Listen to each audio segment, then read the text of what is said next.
যারা আমার ভিডিও দেখি উপকৃত হইতেছ, আর্টগুলা শিখতেছ, তারা অবশ্য আমার ইউটিউব চ্যানেলটিকে সাবস্ক্রাইব করিবা।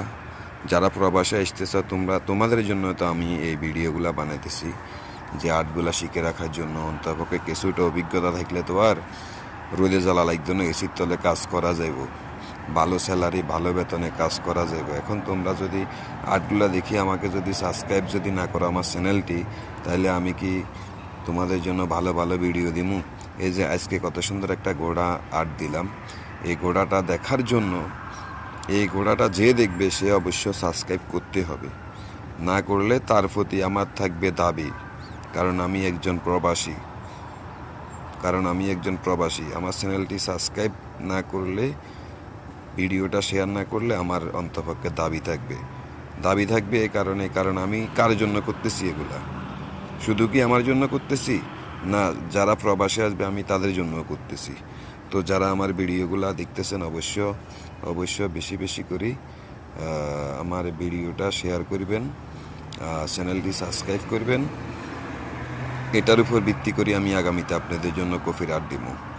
এটার উপর ভিত্তি করি, এটার কারণে যদি আমি এই গোড়াটা আর্ট দিলাম, এটার কারণে যদি 100 সাবস্ক্রাইব যদি আমার হয়, তবে আমি নেক্সট ভিডিও দিব। তা না হলে আমি নেক্সট ভিডিও দিব না। কিছুতে আমি নেক্সট ভিডিও দিব না।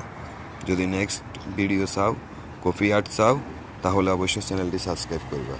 আর যদি তোমরা সাবস্ক্রাইব যদি না করো, ভিডিওটা যদি শেয়ার যদি না করো, আমি কিছুতে আর আর্ট দিব না। যাও, এত স্লো ইমোশনে কাজ করতে যাই, আমি আর্টগুলা পর্যন্ত সুন্দরভাবে করি না। আমি আগেও বলছি, আমার কোনো ক্যামেরাম্যান নাই, আমি নিজেই ক্যামেরাম্যান, আমি নিজেই বারিস্তা। তাহলে এক জায়গায় ক্যামেরাটা থুই নিচে কোপটা ঝুলিয়ে কতক্ষণ করা যায় আর্টগুলা? এই আর্টটা করতে আমার মাত্র সর্বোচ্চ 1 মিনিট লাগবে, 1.5 মিনিট লাগবে। সেই জায়গায় আমি এই আর্টটা করতে 2 মিনিট পার করে ফেলছি। তো কাদের জন্য করছি? তোমাদের জন্য এতে করছি। তোমরাই তো এই কারণে উৎসাহই দিবা, যারা প্রবাসী আসবা, কফি আর্টগুলা শিখে রাখবা। তো বন্ধুরা কিন্তু বলবা না, না গেড়ে গুড়ি হাড়া আলামো।